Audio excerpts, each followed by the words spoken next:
Okay, we are good to go.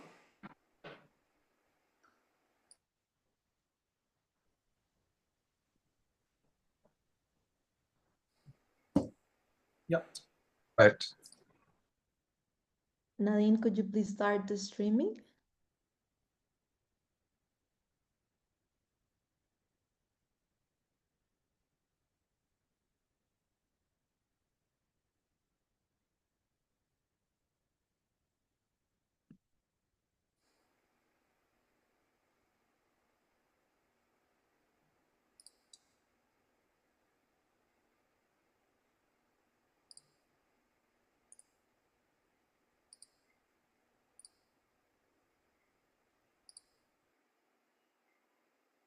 Sorry, Paula, did you say something? Nadine is Yes. not yet attended, right? If you could start the streaming, are we Yeah. doing the... Paula, Yeah. Nadine is not attended, right? Not yet. Is she there? No. Is there something to be streamed, Paula? PJ, were we starting with the streaming? With the screening? For the YouTube. Live streaming. Live Live streaming are we doing? Okay, We're not. we're not doing a live stream. Please start. Okay. All right. Paula, Great. you have to be little loud. Paula, you're not that audible. I mean, it's a little lower. So you have to be a little louder, I think, in your system when you're speaking. Let me check. Is this better? Yep. Yeah. Good. Better. Good. So I'll start. Hello, everyone. Welcome to the second conference of the Ocean Peoples, Defying Colonial Capitalism, Union for the Future of Earth and Oceans, organized by the World Forum of Fisher Peoples. Our oceans, our sovereignty, our future. We are delighted to have you here and to start this second day of the conference. My name is Paula Satizabal. I am a Colombian researcher working at the Helmholtz Institute for Functional Marine Biodiversity in Germany. I'm part of a marine governance group working on issues related to justice in the oceans and have been supporting the WFFP and engaging in different international processes related to the ocean, water, and fisher peoples tribunals. I'll be co-moderating today with Mayra, who I will invite to introduce herself. Hello, comrades. Very good to be with everyone here today. Just to introduce me quickly, I'm Mayra Neto. I'm originally from Brazil. I've been working with fisher communities in Brazil since 2015. And now I've been supporting WFFP and the MPP, which is the movement of the fisher peoples in Brazil. And most of my efforts today is to build a global alliance in opposition to industrial agriculture. And so I'll be also helping Paula and helping everyone here with the host today and facilitating our conversation. So thank you, and let's go. Great. We would like to first thank all the ocean, water, and fisher peoples joining from all over the world. We've seen some of the photos being shared and welcome you to your space.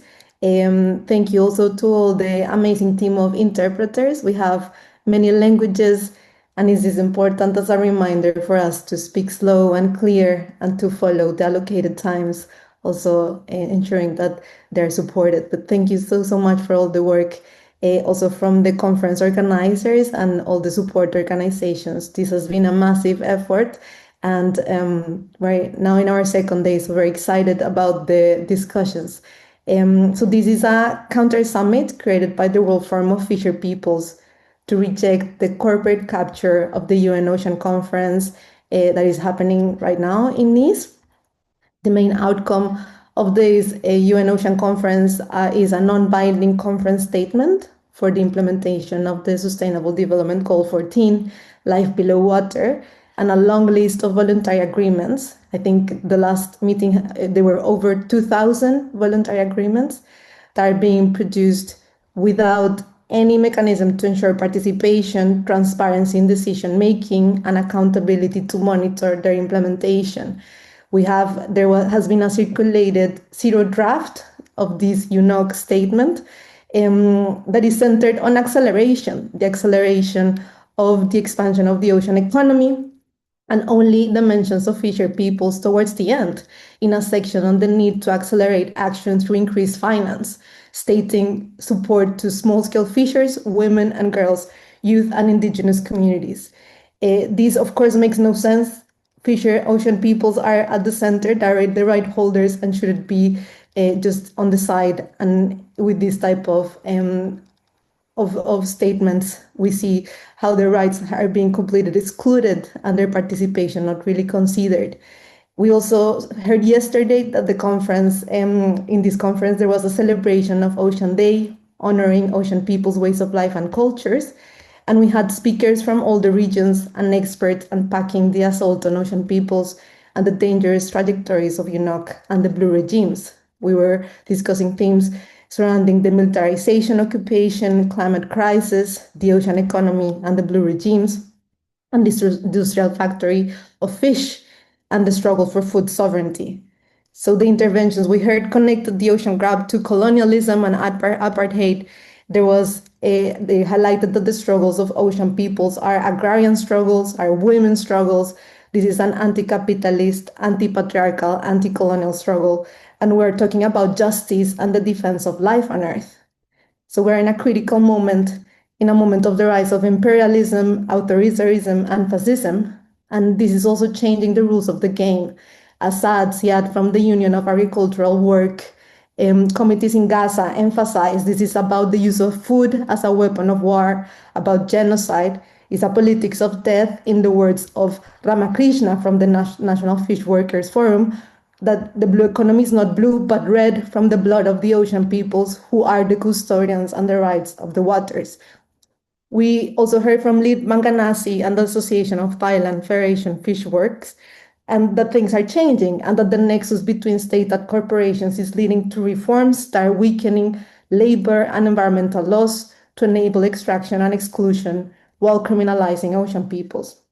We had understanding from the Coalition of Fair Fisheries Arrangements calling the movement to study the new mechanisms for the financialization of conservation, including debt swaps, also expressing with concerns the power that big conservation corporations have over our governments and the lack of participation in these deals negotiated behind closed doors. So all this reveals the importance of mobilizing from below, of building solidarity, and also working in the political formation of the movement, to being able to use this moment of crisis to mobilize political actions and support each other. So today, the conference theme is Waters Rise, Reimagination, Redistribution, Reclamation, and Reparation, which is centered on democratic struggles, false solutions, and mobilizing against corporate capture, assertion of ocean, water, and fisher peoples' identities, territorial and customary rights, and beyond the UNOC resistance strategies and alliances. So I'm now going to pass the mic to the Women Assembly for the Mystica.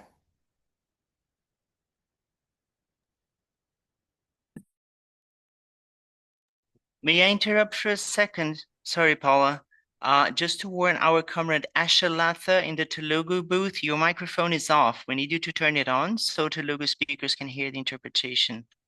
Can you hear us, Asha? I also wrote you through WhatsApp and on the private chat, so if you need any help, reach out, okay? Sorry for interrupting.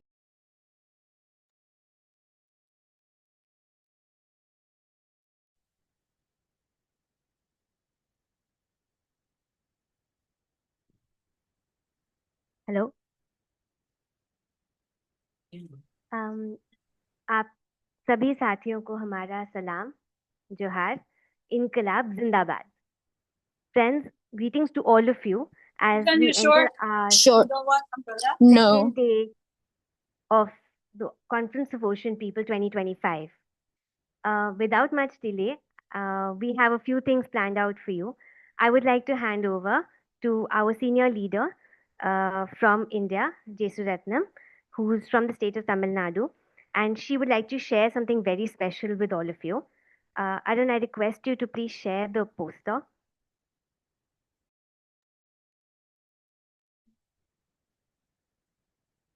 Jesu Akka, over to you.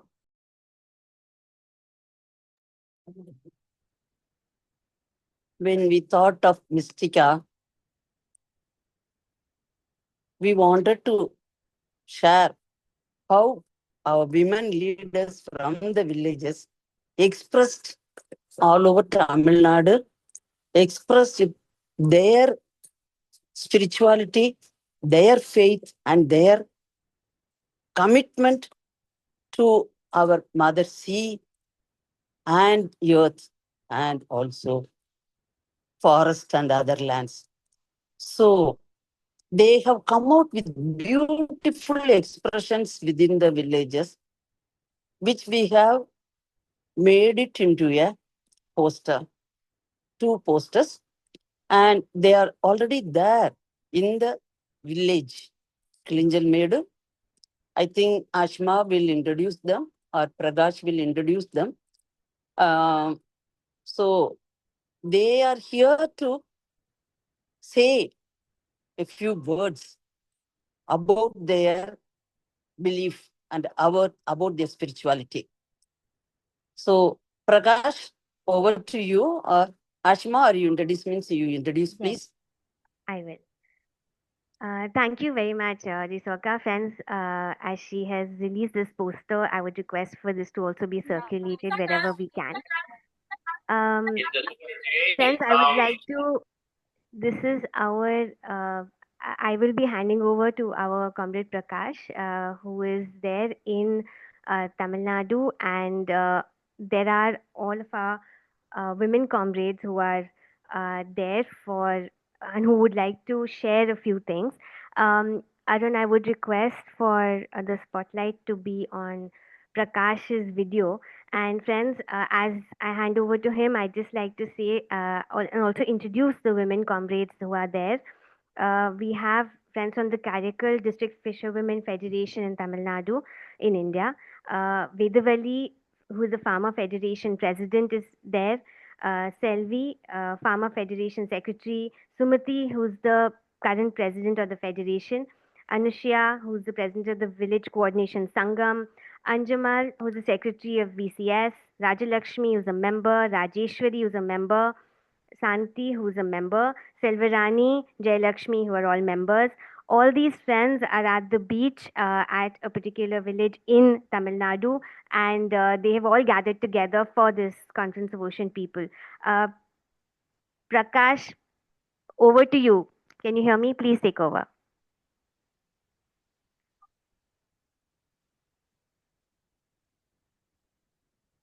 Prakash, you can unmute.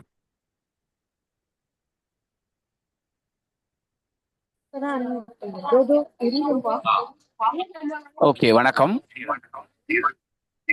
எங்களோடு இங்கு கிளிஞ்சல்மேடில் இருக்கக்கூடிய அனைத்து பெண்களும், காரைக்கால் மாவட்ட மீனவ பெண்கள் பேரவை பிரதிநிதிகளும் அனைவரும் இங்கிருந்து ஒன்று சேர்ந்து கிளிஞ்சல்மேடு கடற்கரையில் அமர்ந்து இந்த பெருங்கடல் மாநாட்டிற்கான வலு சேர்க்கும் விதமாக இந்த நிகழ்வை செய்து கொண்டிருக்கிறோம்.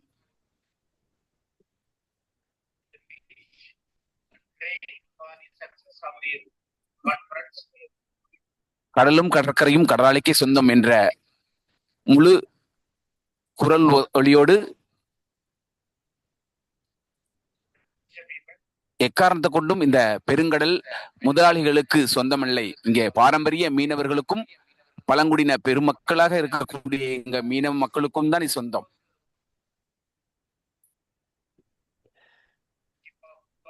எங்க பேரவை முன்னாள் தலைவி அவர்கள் இப்போது பேசுவார். Yes, could anyone clarify what language is being used by the speaker? What language is the speaker speaking? Okay. So, Tamil interpreter, could you please switch into the English channel so that we can hear your interpretation? If I'm not mistaken, who is doing Tamil today? Prakash, please wait. Prakash. So, can you please say hi to us in the English channel to see if it works? English channel. Okay, great. So maybe if we can ask the speaker to start over again so that all interpreters can get the English interpretation and pass it forward to their corresponding languages. Thank you so much for your patience. பிரகாஷன start பண்ணுங்க. பிரகாஷன சொல்லு ஜோன்ஸே. Interpretation இப்பதான் start ஆயிருக்கு. நீங்க பேசுனதுல இருந்து start பண்ணுங்க தயவு செய்து. சரி ரைட் ஓகே. இல்ல நம்ம இவங்க பேரவை தலைவிகள் பேச வேண்டாமா? இல்ல நீங்க ஃபர்ஸ்ட் சொன்னதே ட்ரான்ஸ்லேட் ஆகல. ஆமா ஓகே. நம்முடைய இந்த பெருங்கடல் மாநாடு மீனவ மக்களின் வாழ்க்கையும் வாழ்வாதாரத்தையும் மிகப்பெரிய அளவில் கடல் வளத்தை நம்பி வாழ்ந்திருக்கக்கூடிய நம்முடைய பெருங்கடல் மக்களுடைய மீனவ மக்கள். I'm sorry, Pushparayan, we are not getting the English interpretation. Are you tuned into the English channel? Sorry, கடலாளிக்கே சொந்தம் என்ற ஒரு மிகப்பெரிய முழக்கத்தோடு இந்த Pushparayan, I need you to switch your speaking button into English so that we can hear your interpretation of the speaker. Can you please go into the English channel to see if we can hear you?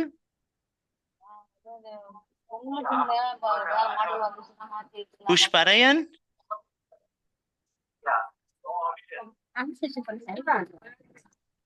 Pushparayan. To select. Pushparayan, I see that you are tuned into the Tamil channel. I need you to tune into the English channel so that the rest of us can hear you. So you need to get the switch on your right into English.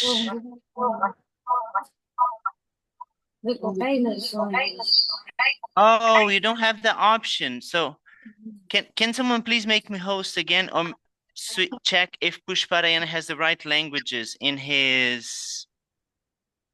setup? I believe he might have the wrong languages. So sorry. Yes, it is. Oh, okay, I'm host again. Thank you for your patience. Pushparayan. Sorry, there was a mistake here. Pushparayan, you should have the English button in front of you right now. Can you check, please? So sorry, everyone. Yes, now he has the English channel. We're going to be able to listen. Thank you. I request everybody to please switch to the English channel. Prakashana, please start over. Very sorry. Okay. Yes. Okay. நம்மளுடைய இந்த பெருங்கடல் மாநாடு மக்களுடைய வாழ்வாதாரத்தையும் வாழ்க்கையும் மேம்படுத்துவதற்கான ஒரு சிறந்த ஒரு முன்னெடுப்பாக நடந்து கொண்டிருக்கிறது. இந்த முன்னெடுப்பில் the Oceans Conference is taking place to protect the livelihood and the future of the ocean people.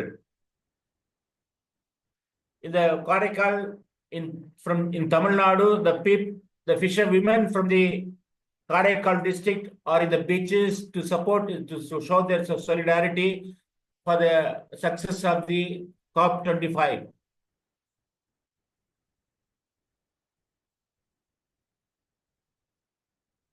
Hello. Please go ahead.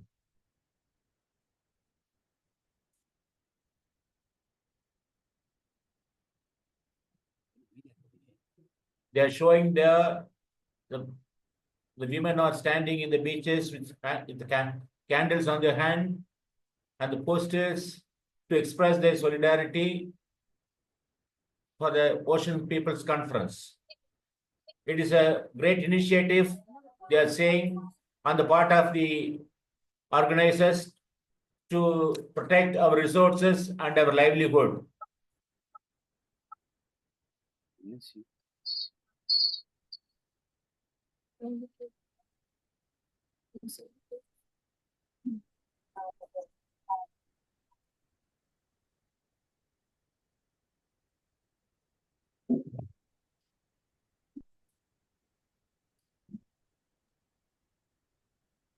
This is the banner where the women from the Karaikal Federation are standing in the beach to show, and they are praying for the intentions and the objectives of the conference to express their solidarity.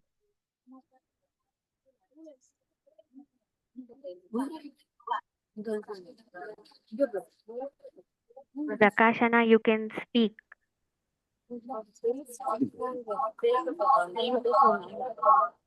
நீங்க பேசுங்க.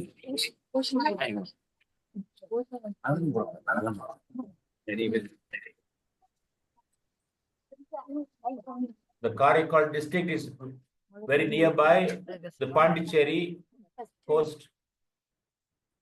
வணக்கம், என் பேர் Vedavalli, Good முன்னாள் evening. பேரவைத் தலைவி.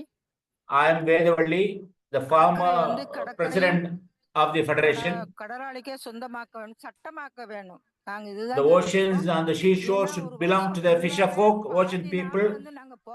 You should make laws to protect பாதுகாக்கிறது மீனவர்கள். ஆனா the கடற்கரை வந்து coast. பங்கு போடுறது வந்து தனியார் வந்து பங்கு போடுற மாதிரி இருக்காங்க. We have been utilizing the resources for centuries, but the corporates are now எங்க காலம் போயிட்டாலும் இனி வர taking their shareholdership இந்த கடல் and they are trying to நல்லபடியா மீட்டு கொடுக்கணுங்கிறது தான் எங்களோட நோக்கம். capture the resources from us.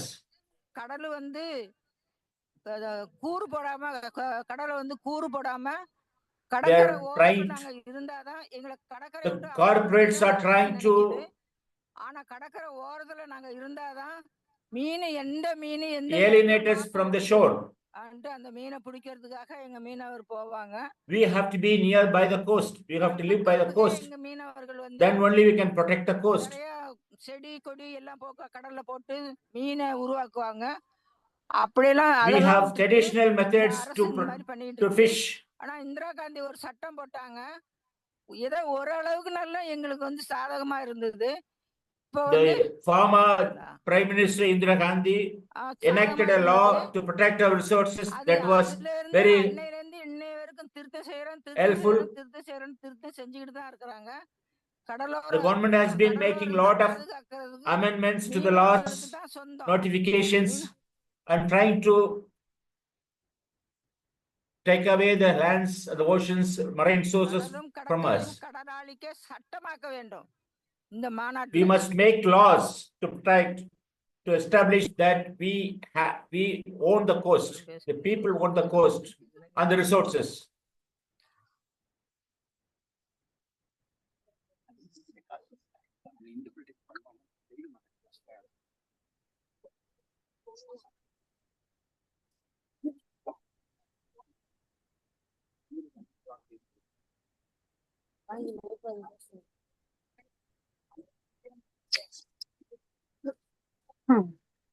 அனைவருக்கும் வணக்கம். கடலும் கடல் சார்ந்த இடமும் எங்க கடற்கரை மீனவருக்கே சொந்தமாக்க வேண்டும் என்ற சட்டமாக்க வேண்டும் என்றது எங்க இந்த போராட்டமாகவும் இருக்கு. We should enact laws to say that coast and marine resources belong to the people. அதுக்காக தான் இந்த போராட்டமே நாங்க ஆரம்பிக்கிறோம். We have been fighting for so long, but we have not found any solutions. பேனர்லாம் வச்சு நாங்க எங்க எதிர்ப்பை தெரிவிக்கிறோம். We are here to express our anger, our protest against the plundering of the coast. எங்கள்கிட்ட கேட்டு எங்க மீனவர்களான உங்களோட கடலை எப்படி பாதுகாக்கணும், என்னென்ன வழிமுறை The government should consult the people how to protect the resources on the coast. காப்பாத்தணும். எங்க கடற்கரை நாங்க கடற்கரையை சார்ந்தே வாழ்ந்தாதான் எங்களால வாழ முடியும். அப்படி இந்த கடற்கரையை சார்ந்து We need to belong to the coast. We need to live by the coast. Then only we can protect the coast and the resources. ஒரு திட்டமோ ஒரு நலனோ எதுவுமே கொண்டு வர மாதிரி The government has not implemented any favor in favor of the poor, but they are for the corporates.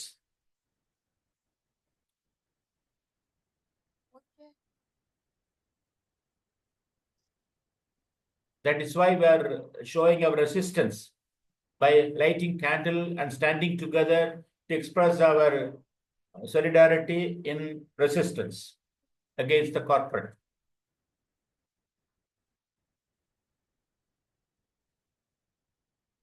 We would like to thank the Caracal District Fisherwomen Federation for this Mystica and for your powerful message and solidarity with the Conference of the Ocean Peoples.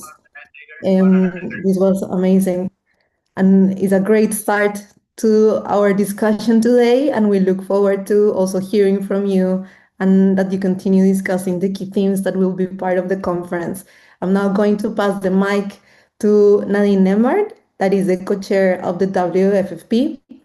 She's associated with the Caribbean Network of Fisher Folk Organizations, CNFO, in Belize, Central America, and she has formerly been the General Secretary of WFFP and is someone who has led by example. As a women leader, she has strengthened WFFP by asserting the rights of the ocean peoples and addressing important issues faced by the constituent groups, including the impacts of the blue economy, ocean grabbing, industrial aquaculture, among many others.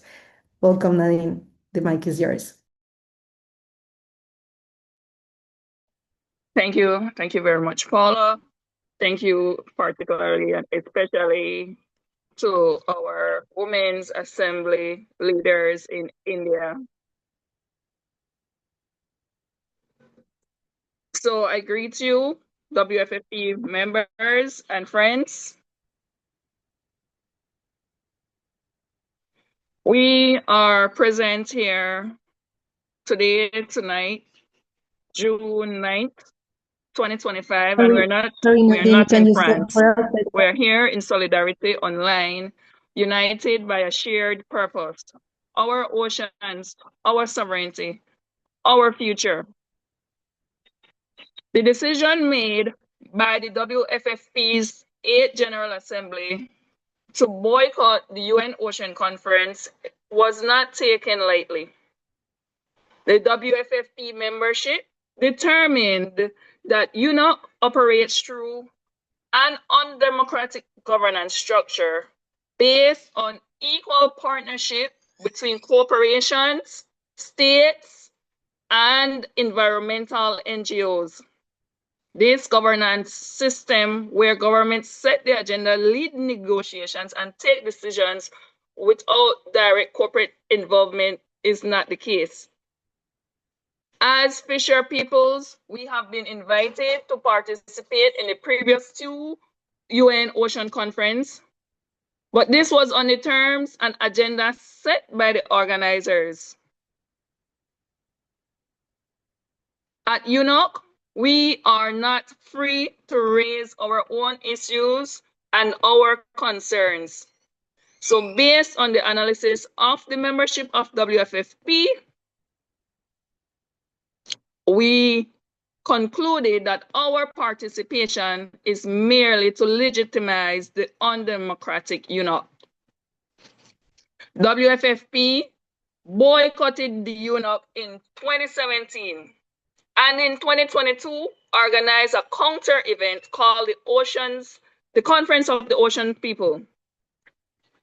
The WFFP has once again organized a counter event to the 2025 UNOC. Members, friends, allies, your presence is a powerful demonstration of solidarity. It shows that we are not alone in our struggle. Our GA 8 resolutions outlined several key commitments to support our fisher communities. And with full consensus, we agreed to, and I will list some of our resolutions activities. We agreed that 1, we will continue to denounce the destructive forms of industrial fishing. We will launch a global campaign that denounces industrial aquaculture. We will continue to demand that fisheries subsidies negotiation should be kept out of the WTO, and any negotiation should be brought to the UN Committee of Fisheries, which is COFI. We agreed together in Brazil that we will develop global reports on the 30 by 30 agenda and debt for nature swaps. And this is to ensure our members have access to proper information to assist us to launch a global campaign against 30 by 30 and mobilize forces in efforts to block new debt for nature swaps. These practices These and more that were discussed at General Assembly 8 in Brazil can have negative impacts on small scale fishers. And we even decided at that GA that we would stop referring to ourselves as small scale. So I refrain from using that word. But the reason why these have negative impacts is because it displaces us. It restricts our access to the resources that we need for our livelihood. It marginalizes us. Addressing these issues requires the implementation of the SSF guidelines, which will promote for more inclusive and equitable policies that consider the needs and rights of fishers. The Conference of the Ocean People represents a profound shift that is going against this imposed order of cooperation and conservation groups that is a top-down approach. Rather, we are advocating for fisher peoples to have an equal partnership in determining the future of the oceans. This WFFP conference serves as a platform for us to share our experiences, build solidarity, and develop strategies for advocating for our rights and our interests. And I conclude with this final sentence. With the ocean's fate intertwined with our own, WFFP, let us rise, not just to rewrite the future, but to reclaim it. And I thank you. Thank you, Nadine, for this powerful intervention, for reminding us of the false solutions, but also from the processes and the power that is being reclaimed as WFP rises to write their own future. This is very, very powerful. I'm now going to pass the mic to Asmanaya. She's a fisherwoman who has been fighting against ocean grabbing and is part of the Indonesian Fisherwomen Sisterhood, PPNI, and part of the Pari Island Women Group. Asmanaya, the mic is yours.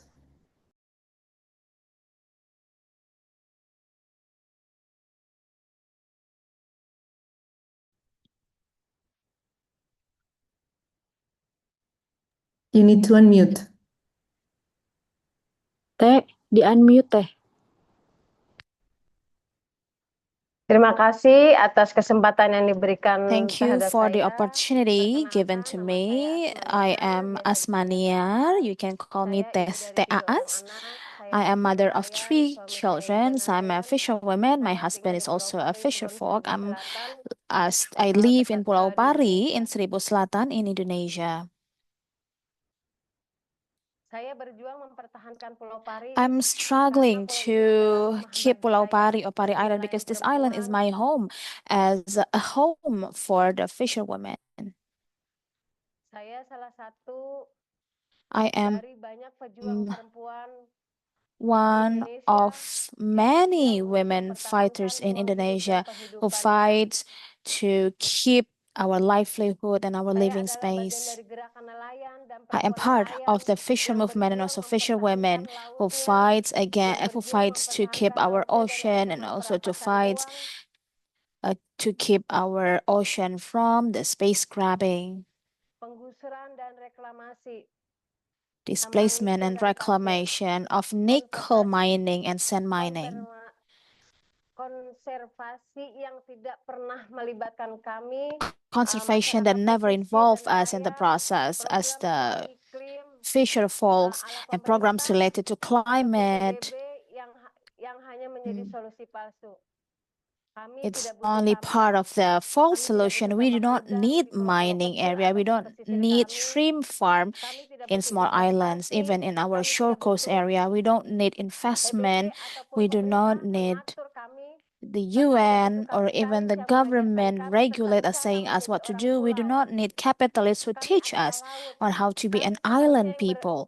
We are the ocean. we should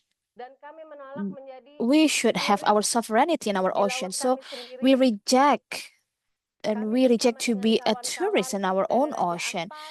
Us together with our colleagues from Raja Ampat and other islands in Indonesia, we are resisting our ocean be grabbed by the nickel mining.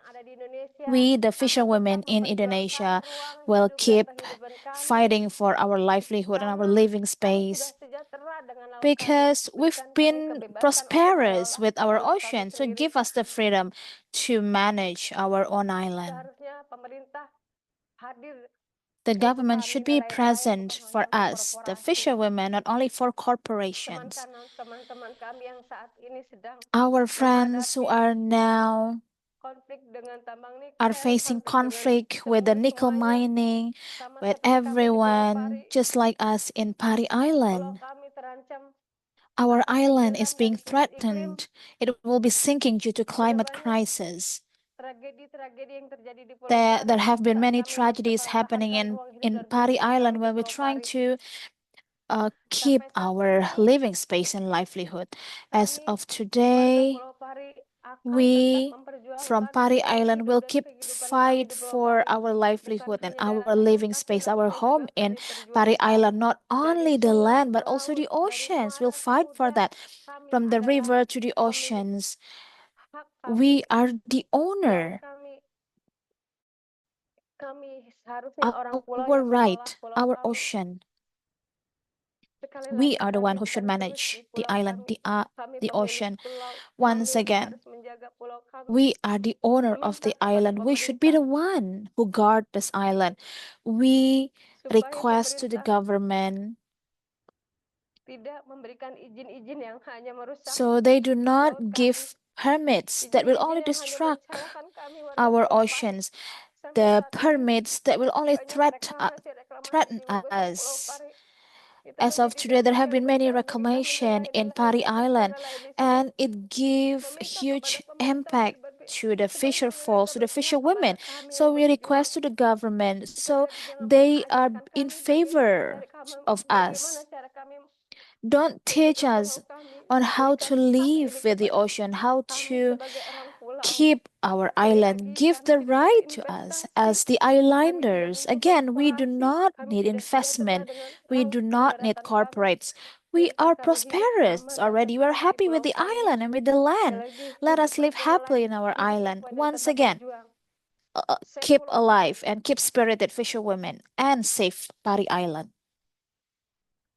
Thank you, Osmania, for this intervention and for denouncing these violations and fighting for the sovereignty of people in Pari Island. These are shared struggles and such a powerful and important message, also connecting to what Nadine said in terms of the resolutions from WFFP and the rejection to thinking of ocean peoples only in terms of small scale, but the importance of ensuring their sovereignty.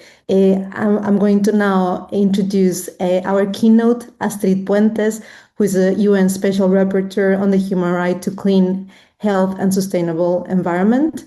Astrid has more than 20 years of experience on environmental law, human rights, and climate change.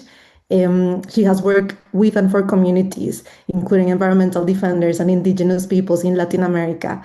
Her recent thematic report, Oceans and Human Rights, underscores the ocean issues that are fundamental and framing them in terms of human rights issues, emphasizing the protection of customary and traditional rights of indigenous peoples and fisher peoples, criticizing also the blue economy. We're delighted to have you with us, Astrid, and the floor is yours.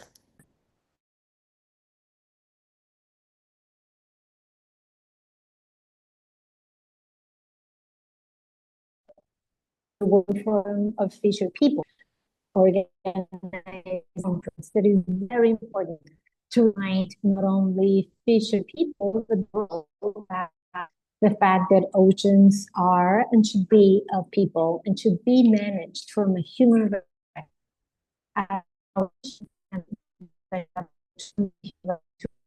healthy and sustainable environment.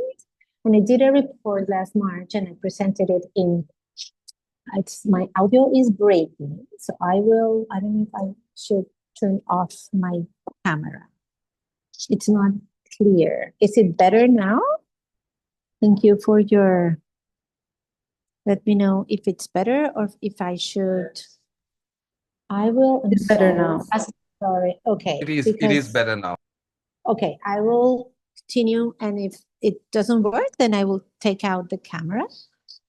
So the first thing that I wanted to say, in addition to thank you for the invitation, is that I feel that we all, the ones that are speaking, are keynote speakers and are contributing so much. I really appreciate also, and it's very valuable for me to have this space, because as it was mentioned in the report, one of the key messages that I'm including is the importance of including and doing everything that has to do with the ocean with a human rights perspective. As I summarize it, all ocean issues are human rights issues.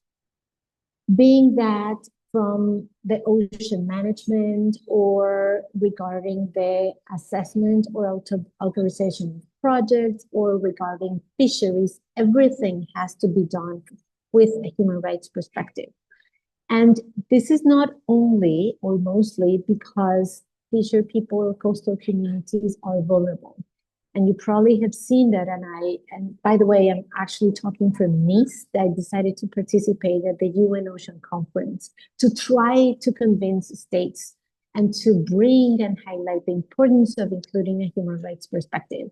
Unfortunately, the political declaration, the text that the states agreed, do not include human rights, but it does include indigenous peoples. And I absolutely agree on the challenge of having a participation that is meaningful. And that's why I decided to participate, and really am grateful for the invitation to join this second conference of the ocean peoples to define colonial capitalism and the union for the future of Earth and the ocean. And as a special rapporteur, I'm trying to have the message incorporated and to ask, of course, and have states accountable to comply with their obligations, including their obligation to protect, respect, and fulfill human rights, including the right to a healthy environment.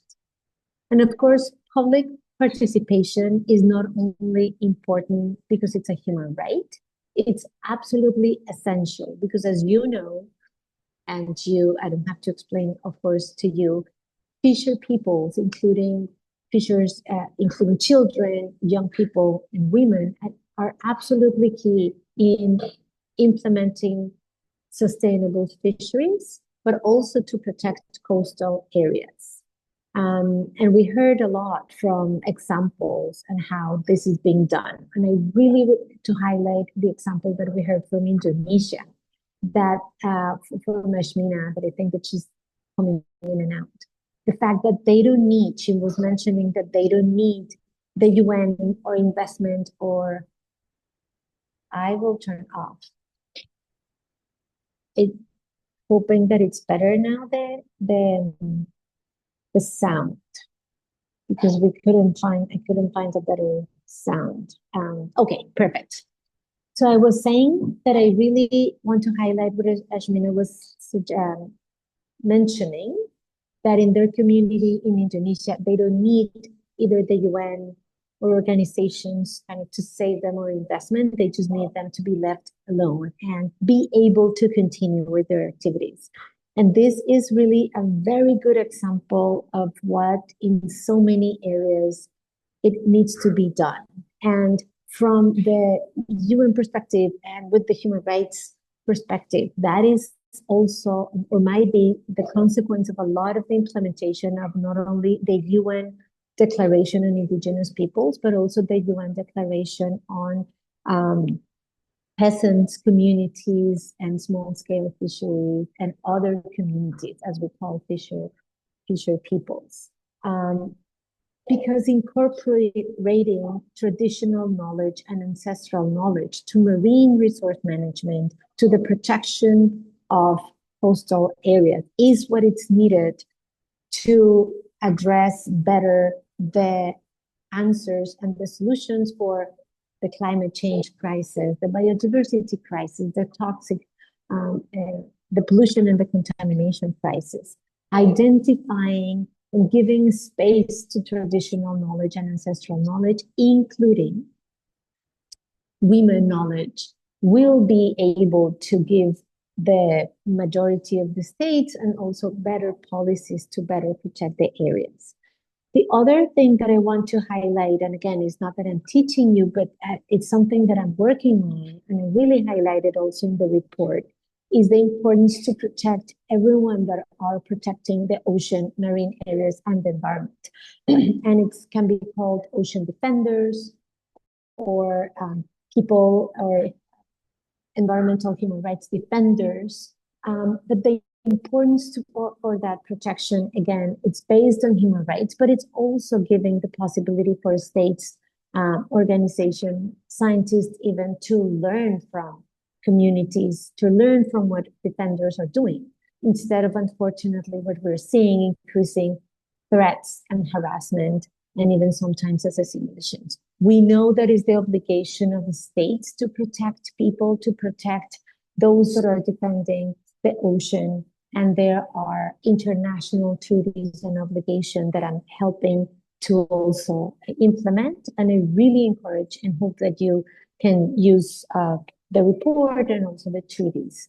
But I really just want to thank you for the work that you're doing and telling you that in the rapporteurship and the mandate that I have for the next 5 years, I've been the mandate holder for a year, but in this special rapporteur, you have an ally, and I hope to learn a lot from what you're saying and being able to, through the mandate, open spaces so that we hopefully, the world, including at the UN and these spaces, will understand the importance of equity and equality and actual participation, because this is not a favor, this is a human right, but also because the world needs these solutions to advance, unfortunately, the solutions that we're not seeing today. So I will stop there, and thank you for your patience. I'm sorry for my bad internet connection, and I wish you an amazing, continued, good conference, and I look forward to receive the conclusions and be able to support as much as I can. Thank you very much. Thank you so much, Astrid, also for this important notice on the importance of human rights, a human rights perspective, and the need to protect these leaders are facing so much violence, criminalization, harassment. Also, the role of the state in protecting human rights, and something key here, and is that participation is not a favor, it's a human right. So being excluded from these undemocratic spaces is actually a violation of the rights of ocean peoples. I'm now going to introduce one of our thematic speakers, Liam Campling. Liam is a professor of international business and development at the School of Business and Management of Queen Mary University of London. He has written extensively on trade policy and fisheries, the global value chains for decades, with numerous publications and an important book on capitalism and the sea, which explores the intricate connections between capitalism and marine environment. Liam has also been a long-time supporter of the WFFP, offering critical political economy analysis, which has been incredibly valuable for the movement's political formation and strategic planning. So, Liam, welcome, and the floor. Thank you. It's my honor to be here. I'm going to present a little bit of an academic presentation because I want to tell a story using evidence and data, which I hope might be useful in thinking about linkages between the struggle that you're engaged in and struggles that many other people are also engaged in. And so I will share my screen, and I hope this works okay. I'll move myself over here. Please do tell me if this isn't working. We can see your screen, yeah. Thank you very much. And so what I want to really talk about is different ocean industries rather than just fishing, to try to build some linkages. Some academics some years ago pulled together a kind of map of all of the big businesses in the ocean economy. And you can see some of them here. So like seafood, container shipping, shipbuilding, they're the ones I'll focus on. But also there's offshore wind and of course, oil and gas. And I think it's important to mention that the segment on marine equipment and construction also includes military uses. And so that's been increasing in recent years, and there's a lot more speculative investment there. So the ocean economy, of course, is a place just like the land economy of contradictions and tensions. And so we've got the top 100 kind of ocean companies in the world, and we see a higher degree of concentration of businesses, of capital. I will use the word capital as a shorthand for all of the businesses. And this is a systemic tendency of capitalism. We see it in all industries on the land and at sea, but it's always uneven. And how this concentration happens is different in different segments. So what we see in seafood is different from what we will see in shipping and shipbuilding. This is important because it means that there is no simple reform strategy. So there are varied implications for reforms. And just to note one academic point, I see the firm or the company as a type of organizing social life, a way of organizing social life that is about maximizing post-tax profits. And as much as possible, firms or companies will always outsource risk, push risks to others, and externalize costs. And of course, that also means environmental costs, which is we all have to live with as a species going forward. What this means, I think, is that power must always be featured in any analysis of the ocean economy. And to understand power, we have to understand capitalism. So I'll talk briefly about seafood, the seafood industry, and then I'm going to talk about shipping. You may remember, for those of you who were here in 2022, I talked about distant water fishing. I'm going to talk a little bit about recent research on this, and then I will talk about shipping.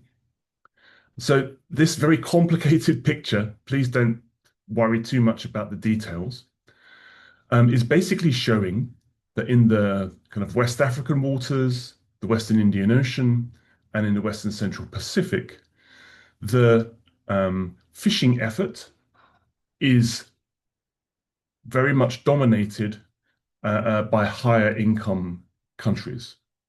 Now, this is something that you all know very well. It's a long-standing struggle of your movement. Liam, sorry to interrupt you. I think we are seeing something, but I don't think we're seeing what you want us to see. Are you using a PowerPoint? I am, yes. Thank you for interrupting. So no, we have another document. Sorry. No, I'm using a PowerPoint, yeah. Can you share again? Maybe. So just a second. So were you able to see the PowerPoint at all so far? We were seeing another document. Okay. So let me try now.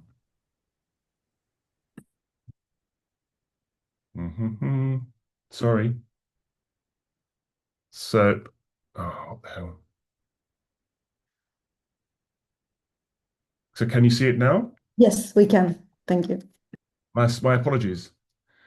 So what I'm trying to show here, just very briefly, is that most of the world's distant water fishing is concentrated in the global south, something you all know very well. This map here, you can see West Africa, the Western Indian Ocean, and the Western Central Pacific. And in each of these regions, the fishing is dominated by industrial fishing interests, flagged using the flag of fishing of the global north countries or industrial countries, including China. Now, of course, the flag is only one part of the story. As you know, many foreign fleets use domestic flags in several countries. But what I want to talk about briefly now is a different story, and that's what happens after the fish is caught. So this is a kind of a map of the global tuna chain for canned tuna, so using industrial vessels like this purse seiner through to canning in Western supermarkets. And I want to make just 2 quick points. First of all, this fish comes from all of the global oceans, the Western Central Pacific, the Indian Ocean, the Atlantic, and the tropical Pacific, the Eastern tropical Pacific. And you have hundreds of vessels supplying over 200 factories, but all of these are only going to a small number of brands owned by 5 companies and to mainly the EU and North America. So this entire kind of world economy of canned tuna, which stretches across the planet, really is controlled by a very small number of companies and sold in a very small number of countries. If we tell a similar story with sashimi, we really have just one global market, and that's Japan, where 80% of the sashimi is sold, and tens of thousands of longline fishing vessels, industrial fishing vessels, again, all over the world, including the high seas. And these fishing vessels are supplying 4 trading companies, so 4 companies that really supply the majority of the Japanese market. So again, you see this concentration of power. And I think it's important to understand that the fishing vessels themselves are very often squeezed by the power players in the market and in the supermarkets and in the market countries.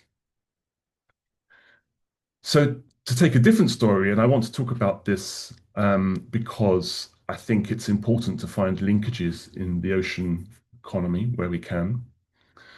And I'm going to talk about shipping and shipyards. Now, this first table has lots of data, but the main point here is that what it shows is the top 10 container shipping companies, that actually the top 10 container shipping companies control around over 80% of all of the capacity to move containers around the world. Now, this is important because it gives these companies considerable power in the same way that we saw with the branded companies for fishing. Now, why does this matter? I'll come to that.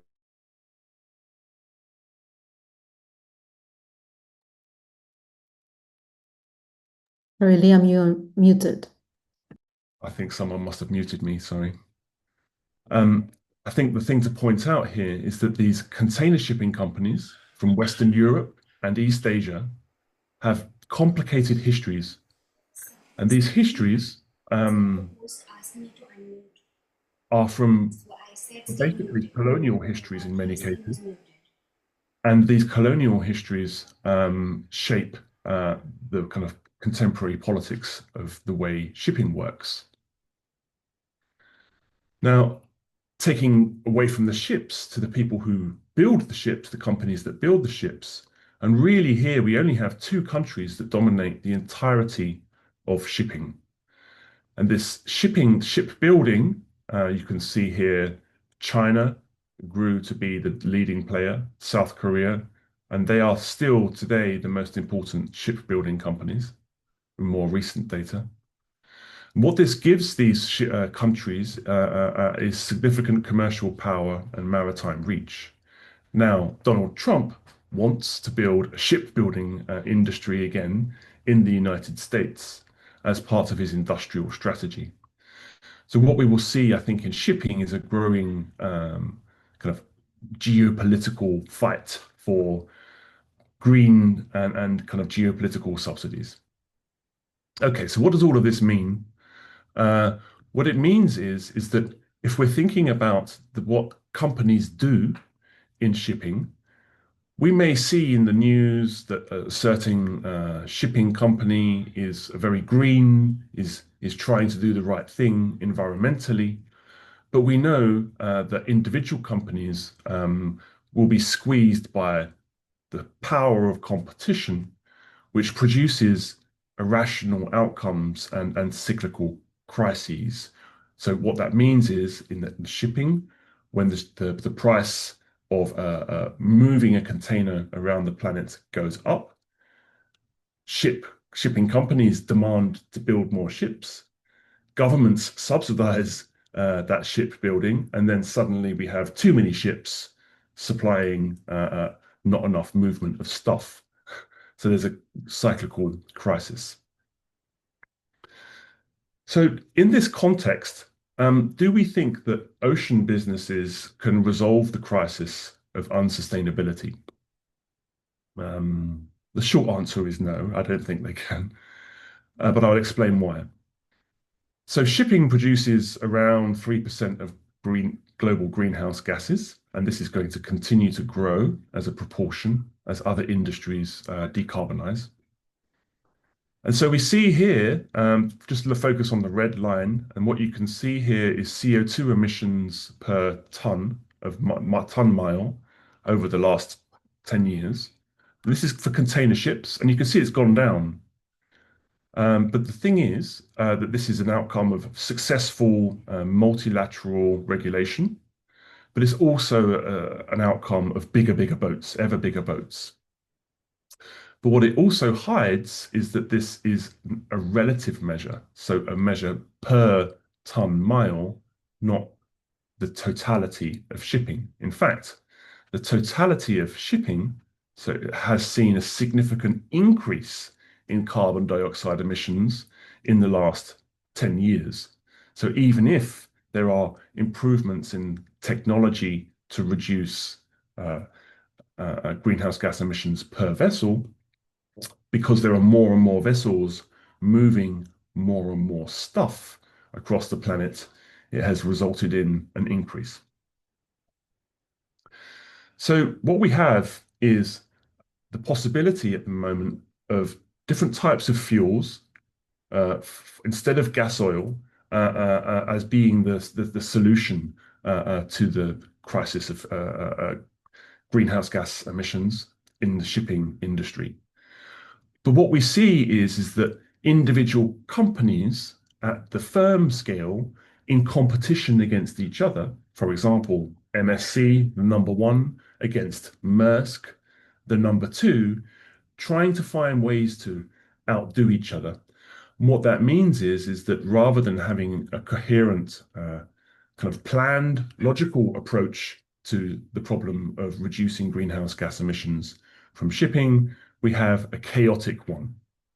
So what this means is that we cannot, I don't think, rely on businesses, shipping capital as a whole to navigate the way out of the ecological crisis. And why is that? That's because of their short-term focus on profits. So to conclude this section, and then I'll move to the final part, I think that it's important to understand that individual companies are constrained in their ability to reform because of competition. State regulation, so governments, may want to transition, and this is a necessary condition, but because of geopolitical competition, this undermines meaningful cooperation for transformative sustainability. I argue, and I hope that this resonates for you, that only struggles such as yours can actually genuinely tip the balance of forces in the world economy. And I think we see this increasingly at the moment with the Trump administration and the turn there against so-called green capitalism. So the last section, I just want to talk a little bit about some ideas for thinking about transformative sustainability, genuine sustainability. So again, the United Nations has talked a lot about the so-called just transition in shipping. It's also been talking about just transition in fishing, and this is mainly in relation to industrial fisheries, much less in relation to your scale of fishing. But the debate here is whether or not this transition can be just in a genuine sense. And so assuming that we are talking about a just transition in a genuine sense, and that would mean an equitable transition socially, ecologically, so not using one problem to solve another problem, such as electric vehicles. And it would mean thinking about kind of the north-south balance of any just transition. I think that any kind of just transition would needs to be both top-down and bottom-up at the same time. So on the top-down side, lots of developing country governments have been arguing for common but differentiated responsibility in relation to climate change and biodiversity crises. And this requires, I would argue, very effective cooperation between governments in the global south. And of course, those forms of cooperation will change. Why would they cooperate? Well, for example, to have a progressive taxation of the ocean industries, the blue capital, and to regulate the totality of firms, because we know that companies themselves are never going to solve the problem alone. So regulation is essential. Liam, sorry Yes. to interrupt. We need your conclusion because we need to. We are a little bit delayed with the time. Okay, I'm just wrapping up. Thank you. And so the main kind of concluding point that I want to make, and this is the kind of the plea, I suppose, is to be thinking about ways to bridge small-scale fishing or fishing communities as a whole with workers in industrial fisheries where possible, where feasible, and thinking also about bridging with other ocean facing industries. So this kind of bottom-up approach, thinking about alliances between workers and social movements, civil society and progressive community organizations, I would argue is a way to build, to underpin the ocean as a space for socio-ecological reproduction. And I'll stop there. Sorry for going over time. Thank you, Liam. This is really, really important and also staggering the concentration of power in the hands of few companies. A very important call for the building of alliances and also in being clear in that these companies actually are more committed to profit than anything else. So a very important message here for the movement. I'm now going to pass the mic to Shalmali Gutal, who is a member of the working group on the UN Declaration on the Rights of Peasants and Other People Working in Rural Areas, UNDROP. Shalmali has been supporting the global fisher movement for decades. She has done a lot of research on the economic and social development in Asia, specifically the Mekong region and in India. The central themes of her work are community and women's rights, food sovereignty, agrarian reform, and democratization of governance. She has done incredible work building solidarity and working with progressive movements. So we are very, very happy to have you joining us, Shalmali, and I'll let you speak now. Thank you. Thank you very much. Can you hear me? Yes, we can hear you. Can you hear me okay? Yes, we can hear you. Yeah, okay. Because I'm using somebody else's device. So, okay, well, good evening, everyone. And I want to thank you all for inviting me to join you, and I'm very honored to be invited to share my views with you today. So, first, something about this UN Oceans Conference, the UNOC 3. The way I see it is it's in the same family or group of international global multilateral platforms that are enabling corporations to capture, commodify, and control the natural wealth of this world, and sort of in the relentless pursuit of profit. And they're doing this in different ways. And this includes, for example, trade and investment agreements, charting out new trade routes, as Professor Campling just pointed out. We earlier there was Nadine talked about the WTO agreement on fisheries, and similarly there is the IUU and the all trade agreements and investment agreements with the European Union, for example, include IUU. So, but what are these? What are these agreements actually doing? Are they actually protecting fish and fisheries? No, they're not. They're basically what they're doing is enabling corporations and large businesses and financiers to concentrate the amount of profit that they can extract. Then, in addition to trade and investment agreements, there's financialization, and then the creation of new financial markets and the creation of financial instruments for commodification. And I think these also, they've been mentioned in your concept note, but there's a wide number of examples on this. For example, the blue economy, there's blue food, the different carbon markets, the coral reef triangle. Now there's this whole research going on plankton, absorption of ocean, and so on. But one way or another, what's happening is that instead of actually addressing the environmental and climate crisis, new markets have been created whereby even what's above water, what's below water, what surrounds water has been put on markets.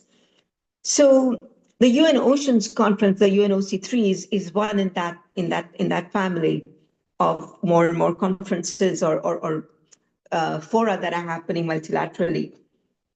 And in order to commodify and extract profit, this very vast, complex, diverse ecosystem and this world of ecosystem, marine, coastal, inland, fisheries, and the territories that shape these fisheries are being compartmentalized into resources and services, which will then make them easier to be financialized, easier to be commodified, easier to be broken up and put in markets and made tradable commodities. And then they can also be more easily packaged and valued in monetary terms, sometimes by size, big versus small, big fisheries, large fisheries, trawlers, commercial trawlers. And then majority of the fisherfolk, the artisanal fisherfolk, the communities, the families that are the fisherfolk of the world are being then put in this narrative of small. Artisanal is traditional, it's backward, it's small. They don't need support, they don't need social services, So this kind of narrative that's being presented, this kind of framing, one way or another, is compartmentalizing what is actually a holistic territory and a holistic set of activities, so that one set or one by size can get more subsidies, more supports, and be prioritized over, the livelihoods and the lives of artisanal and traditional fisher and the fisherfolk in their communities. And the other thing, it's literally like big fish eat the small fish. And that seems to be what the commercial orientation of these large fisheries are doing, and what these trade investment agreements and financialization and commodification is doing. And instead, the interconnectedness and the multifunctionality and the multiple gains that fisher people and their families and their communities bring to the world, bring to nature, the economic benefits, the cultural benefits, environmental, social, the nutrition and health benefits, food, biodiversity, all these are being negated. And instead, they're being relegated to what manner of incomes or livelihoods or revenues that they bring. And I think this is an extremely dangerous, of course, trend, because fisher communities are not being recognized, in the policy-making world the way they need to be, nor are their contributions to health, to public health, to strengthening societies, to domestic economies, to feeding to the world, to nutrition, to protecting and generating biodiversity. These are not being recognized. So let me bring it now to UNDROP. But from the perspective of UNDROP, the United Nations Declaration of the Rights of Peasants and Other People Working in Rural Areas, artisanal fisher people, fish workers, their families and communities are recognized and they are respected for who they are and for their essential roles in sustaining life, not for contributing to large profit-making machines and profit-making sort of factions or activities. Now, UNDROP recognizes the special relationship of fisher people and their interactions with land, water, and nature on which they depend for their cultural survival, for their livelihoods, and for their incomes, and also for their, their social organization.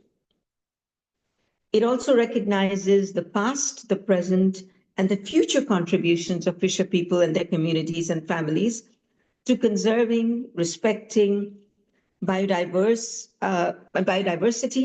but also food availability, the right to adequate food and nutrition, and the international development, all the different international development goals, and including the SDG, the Sustainable Development Goals. And this recognition is very important because what it's saying is that without artisanal traditional fisher folk, in the future, we will not have biodiversity in marine, in inland, in coastal areas. We will not have the biodiversity that we see, say, for example, in wetlands, in river gardens, in ponds. And without them, this very significant chunk of food nutrition, which feeds majority of the world's people, will be lost. And this is a very important recognition from the point of view of defending rights, that is fisher people's rights.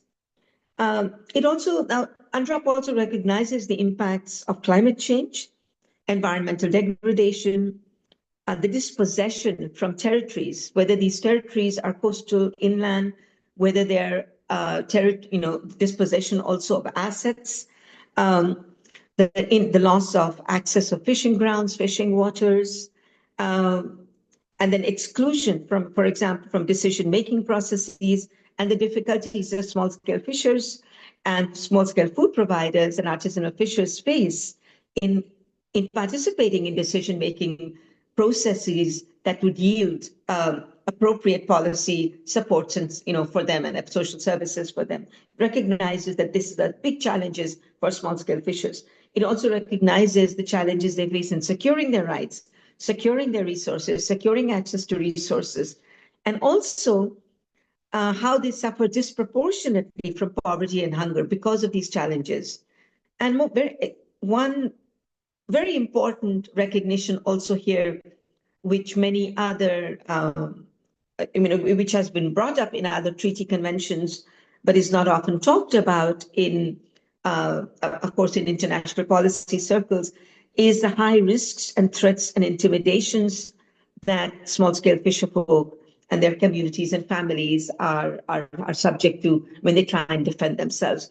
And this includes, for example, fish workers and workers in the fish industry, and those who are trafficked and those, who are lured away because they lose access to their fishing resources. Now, so what I would like to say that on UNDROP again is to emphasize that the rights outlined in UNDROP are already enshrined in other human rights treaties. There are a few new rights and the advancement of some rights in UNDROP. The right to seeds, the right to biodiversity, the right to natural resources, the expansion of the right to participation, the protection of justice, and so on. Now, but even these are really building on rights that have been enshrined in other human rights treaties. So when governments or businesses or whoever, corporations say, oh, UNDROP's just a declaration, UNDRIP is just a declaration, these are not binding, they are wrong, because the rights that are enshrined in the treaties are binding, they're part of international human rights law. And governments have the obligation to respect, protect, and fulfill these rights, and these obligations are binding. And so I think it's very important for fisher people to see themselves in UNDROP as equal rights holders as all the other rights holders. I will not use the word stakeholders because I intensely dislike that term for various reasons I can explain later. But fisher folk and their families and their communities are rights holders on equal footing as all other rights holders in UNDROP. And I think it's really important that fisher folk also join hands with other rights holders to build support for the implementation of UNDROP to protect their rights. And a first step towards that would be to examine UNDROP and say, okay, which articles, which rights in UNDROP are most salient to our communities, our societies, and and our livelihoods. And these would change in different places. In some regions, criminalization and the threats from militarization are more current. In some places, it's corporate capture and corporate control of fisheries. In some places, it's the blue economy and blue food. I mean, they're all eventually affecting and impacting fisher communities and their families. In some places, there's occupation. There's evictions. There's genocide happening. In other places, there may not be genocide, but there's certainly the promise of that coming with the way fishing areas are being militarized. So, one way or another, fishing communities, just the way WFFP is organizing fishing communities all over the world, it's really important to also then see and specify and pull out and say, okay, which articles are most important from the different human rights conventions in different areas, and how do we work with the mechanisms that are available to us. Now, UNDROP is our working group is part of the special procedures. You just heard Astrid, she's part of the special procedures. There is a special rapporteur on the right to food who's part of the special procedures. There's special rapporteurs. There are special rapporteurs on, there's a working group on enforced disappearance. There's a working group on arbitrary arrests. So there are working groups on discrimination against women. There's a special rapporteur on indigenous people. So the special procedures is a very large group of people like us who are not UN staff. They're not paid by the United Nations. We don't work for them. We work for the people whose rights we are mandated to uphold and protect. So our working group, the UNDROP working group, works for you. And our loyalty is towards the fisher folk and the other rights holders. And we don't, and we will never encourage any kind of competitiveness or competition there.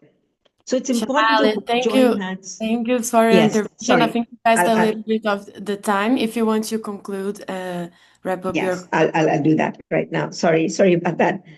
Now, I think finally, I just wanted to say that the threats and challenges faced by fisher folk are also faced by other communities of small-scale food producers and workers all over the world. Whether it's concentration of corporate power, the systematic subjugation of communities and people through debt and dispossession, shrinking public sectors, the criminalization, the failure of multilateralism, and the expansion of multi-stakeholderism, and then exclusion from decision-making, elite conservation. All these are also being experienced by small-scale food producers, indigenous people, forest peoples across the world. And so again, I would say that it's very important to join hands to challenge the kinds of narratives that are being spread all over the world, and to build a sort of a groundswell from the ground up, not only to change the narrative and to change the policy discourse, but to build support from the ground up, because all these human rights laws that we have, all these human rights protective, shall we say, articulations that we have, they don't have, at this point, the legal power that trade agreements and financial agreements have. So we need to make them land. We need to make them land on the ground. And we need to, so that they become laws and they become regulation at the local levels. And we've had significant success in this, in being able to, for example, challenge REDD, RED, in climate change. 4 years ago, when the first UN Food System Summit happened, a huge array of people from different and diverse groups came together and challenged the UNFSS. And the UNFSS took place, but their science policy narrative was challenged and debunked. And so there are many examples like this. And my appeal to us, all of you who are listening here, is that we can work together to build these kind of solidarities and ways to work together to challenge these false narratives of how that marginalize fisher communities and their families, and their societies. So I'll leave it at that. Thank you. Thank you, Shamali. Thank you so much. Arya, Thank you for your, sorry? Someone speaking? Arya, Myra, this is Jones. Yeah. The translation is not working. Can you please look? The translation in what language? Tamil. Tamil. Okay. Hoon, can you look at that? I'm not sure what happened. I'm switching into the English channel now. Pushparayan, can you tell us if you can talk to? It's Pushparayan, right? Am I? Yeah. Pushparayan, can you talk into the English channel? Sorry. I see you've switched into English, but your microphone's still off. Would you turn it on? Can you open your mic? Now you're into, right? Yes. Now you're into English, right? I'm speaking into English here. Yes, I can hear you. Yes, it should be working. Great, thanks. Okay, thank you so much, June. By the way, can I remind everyone if you can please use earphones, microphones, or headsets? That really improves our hearing quality, and then the interpretation gets better. And that also saves our ears. We've been struggling a bit, so if everyone whoever has access to them, it will be really appreciated. Sorry. Okay. Yeah, so a few words to Shamali. So thank you so much for your sharp intervention and all your dedication for the fisher movements along all these decades of work.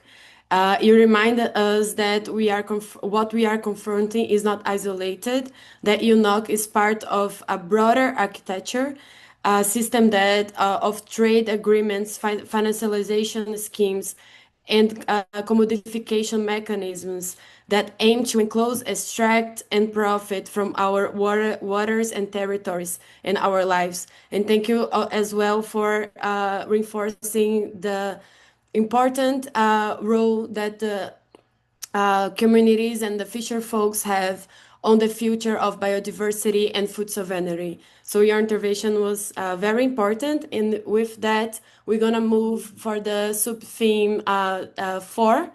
And that's the democratic struggles, false solutions, and mobilizing against corporate capture. And we're going to start speaking about the 30 by 30 and the agenda of forest conservation. And I'll invite Hugh Govan to speak first. He has been associated with the locally managed marine areas network. He works involved in promoting community-based marine resources governance in the Pacific region. And his focus has been to build capacities of communities that can lead to more sustainable livelihoods. So Hugh, please welcome. And you just to keep in mind for us to be mindful about the time. We have passed a few minutes, not just a few, but let's keep the 8 minutes intervention. Okay. Thank you so much. And thank you for this rich moment. Hugh? Hello. This is possibly going to be difficult audio-wise. Can you hear me? Yes, we can hear. Well, you've caught me with my trousers down. I'm at UNOC, and just to confirm that it is everything that you expected. I have managed to break into the green zone, which is feasible, but the blue zone is very much for people that have been okayed by government, and that is the room where the ocean grabbing is happening. I think the countries are being applauded for their commitments to 30% marine protected areas. Some are being more ambitious than that. So the voices of fishers, yes, there are a few here, odd ones in certain places. Are they being heard? It's very hard to say. And are they going to have impact? Well, we don't really expect they will. There are some interesting talks about rights and so on, but again, I don't see cues of government officials trying to get in. And the atmosphere, well, Nice is actually collapsed, standstill, because this is far too big a conference for a small city. So I think the Nice people won't like the oceans after this. So yeah, summary really is hard to say. There's some very interested donors here, but they're not really able to speak to the real hardcore fishers at all. Hard to find them. My conclusions would be that if you choose to come, that you promote more about process, about how to be involved in future. And I think that was a lesson learned from the last UNOC in Lisbon, which led to the rules of conduct, which I think would govern here and would also govern how people work on the ground in the ocean and how to prevent ocean grabbing. And that is to make sure that that people who want to allocate ocean spaces are properly talking to the users of that ocean with respect. They talk to the proper representatives, and that if they ever move sums of money, they be very transparent about who's getting the money and what for. So those rules of conduct seem to be being underlined here. And yes, unfortunately, there's so much happening that it's possible to miss that the big decisions are being made, and they involve the usual 30 by 30 ocean grabbing and so on. Perhaps if anybody's got any questions about specifics, that might be the best thing.